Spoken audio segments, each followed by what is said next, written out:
Hello everyone, I'm Rick and thanks for joining me.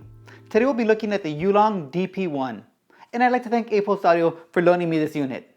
This is my first experience with Yulong audio, so I had to do a little bit of research. And Yulong encompasses the DART brand, or DA Art, as well as their signature Yulong audio brand, the namesake belonging to the company's founder and chief engineer, Yulong Zhang. And Yulong has been making high-end DACs and headphone amps since 2009. Yulong calls the DP1 a network/USB digital interface, and I'd call it a network USB bridge. Let's take a closer look before we talk about what this unit does. The first thing we see is a very sturdy and beautiful aluminum chassis. The DP1 is available in silver and in black. On the front we see a 2.7-inch IPS color screen, a tiny hole for an IR receiver, although remote control is not included, and an aluminum control knob encoder. The press is very satisfying, although the turn is kind of firm, or maybe medium. I prefer the softer feel of the top being D90 encoders, but this is just my personal preference. Plus, I don't think you'll be really changing settings too often after finding the settings you like. On the bottom, we have a voltage selector switch down here, hinting at a linear power supply. And make sure you have the correct voltage selected before plugging in the power. I received this unit set to 230, and I'm here in the US, so I switched it over to 115.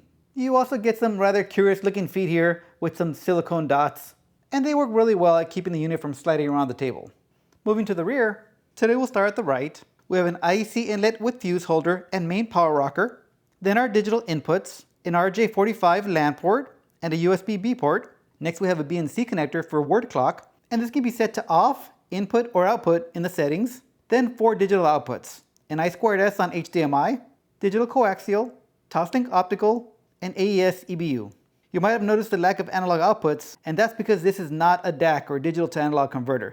This is a DDC or digital to digital converter. And if we look at one of Yulong's other offerings, we'll see that their DART39 streamer and DAC is at the same $939 as the DP1. So what gives? The DP1 is just a streamer but at the same price? Let's take a look at the inside to see what's going on. The first thing I see here is a linear power supply with a 25-watt Telema encapsulated transformer, a few smoothing capacitors, and an LT1764 as the main regulator, and a bunch of independent secondary voltage regulators for different sections. The second thing that pops out at me are the AccuSilicon clocks, and these are a set of AS338s. We typically find AS318s in higher end products and in their smallest package. They come in 3 different sizes. Then there are the AS318Bs, which are quieter phase noise clocks. These 338s are even quieter clocks, and some say that they're cherry-picked versions of top-performing 318Bs, like what Intel used to do with their K processors. The street price of a pair of 318Bs is around $40 for the pair, whereas these 338s will set you back $140. And these are in the largest package called DIP14, which is nice in case you'd want to upgrade these clocks even more. Then we have an Intel FPGA, the Altera Cyclone 4. While not the newest chip, it's still faster and more efficient than the Max 2, which we usually see. But what matters more is Yulong's code. And Yulong calls theirs 7th Gen Jitter and Interface Control, or JIC, which includes a FIFO buffer and a phase loop lock synchronizer to reclock the data before sending the signal to the output buffers. And a curious component here are these little inductors. I've never seen this kind. And I think they're part of the noise filtering circuit on the coaxial and AES outputs. On the USB side, no XMOS or Amonero here. Yulong purpose-built a pure hardware interface to the FPGA for faster speed and quicker response times. I also see Foxconn etched on the USB port here, so maybe they're manufacturing the Yulong products. And if Apple, Nintendo, Sony, and Xiaomi are cool with it, so am I. But again, that's just a guess from the etching. Let's take a look at the menu settings. Clicking the encoder once will activate this menu down here, where I can turn for USB or net meaning Ethernet. You'll see no link because I don't have a cable connected currently, or a USB.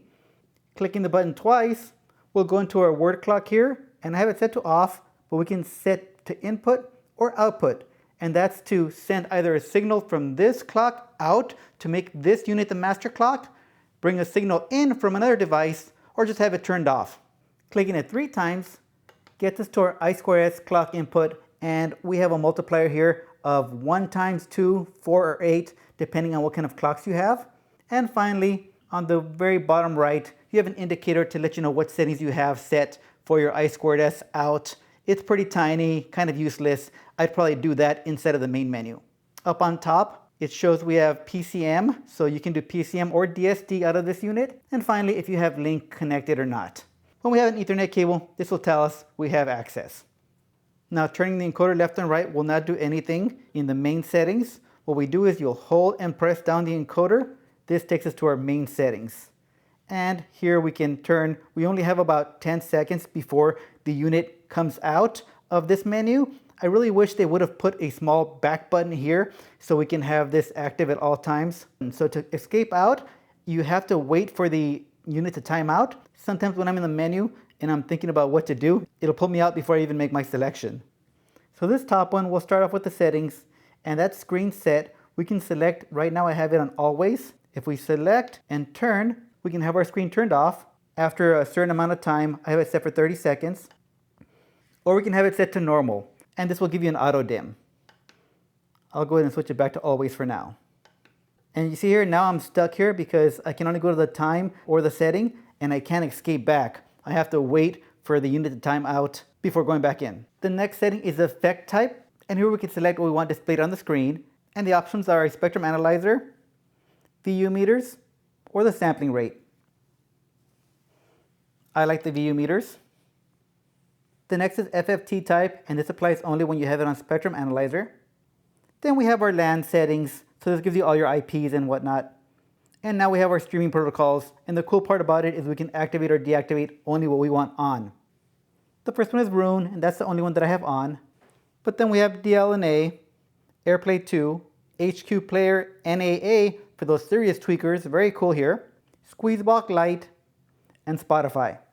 Then we have configuration for our I2S. The Gustard setting worked great for me on the topping DAC. Word clock settings, IR controls, language, and we only have English, and I'm going to assume Chinese, reset, restore defaults, and about. And that'll give us our firmware version and serial number. So as you've probably figured out, the DP1 is a network streamer / digital transport / reclocker. But don't compare the DP1 to the Relic LP10 that I just reviewed, or the WIM Mini, or any value streamer under $500 for that matter. The DP1 is on another level. It does not support Bluetooth or Wi-Fi, so you'll need to have a computer close by to connect via USB, or a music server on your network, and an Ethernet cable long enough to reach the location where you'll have the DP1. In my case, I have my Roon server in the front of the house, connected via Ethernet to our main router, then Cat7 runs to the back den where I have a second router to complete our mesh network. And that router has extra Ethernet ports available for hardwiring connections like the DP1. As for listening impressions, the Yulong DP1 is the best sounding transport I've personally heard. My main streamer is the now discontinued Cambridge Audio 851N, and I don't use the DAC section, I only use the streamer section of the 851. It has optical, coaxial, and AES EBU outs, but no I2S. So I compared with the AES connected to a topping D90 Mark III discrete, grouping the 851N and DP1 in Roon, and sending in the same song. And the DP1 is on another level. The sound characteristics of the DAC don't change. The pace and energy are the same. The frequency response seems the same. But the soundstage grows and layering is more defined. I get a better sense of where instruments and vocalists are in space. Then I compared the DP1's AES output to its I2S output, and here I was pleasantly surprised again. On my review of the SMSL N100 streamer, I noted that its USB output was more detailed than its SPDIF outs, and the sound characteristics of the SPDIF versus the USB were definitely different. Here on the DP1, from SPDIF to I2S, again zero characteristic change that I can notice. But once again, even greater increase in soundstage and better still imaging and layering. I'm super impressed at what this unit can do. A downside is the lack of Tidal Connect or Cubus Connect for direct from phone connections.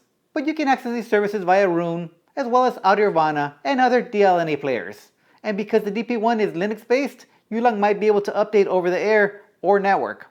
I was able to play local music from my phone via DLNA with the Hi-Fi Cast app, and I found the DP1 on my network and my music on my phone, and everything just worked. I just set output device to DP1. As for sampling rates, I tested the DP1 by upsampling in Roon to max PCM power of 2, and 192 kHz was the highest that my Cambridge would send out to the DAC, while the DP1 could send out 192 on optical, 384 on coaxial and AES, and 768 on I2S. All in all, I love this product. It might not be for casual music listeners, as you have to invest quite a bit to get a complete system, but if you already have a high-end DAC and Roon or other DLNA music server, the DP1 might be the upgrade you didn't know you were looking for. It's fantastic. And that's all I have to say about this one. Thanks for watching, and I'll see you on the next one.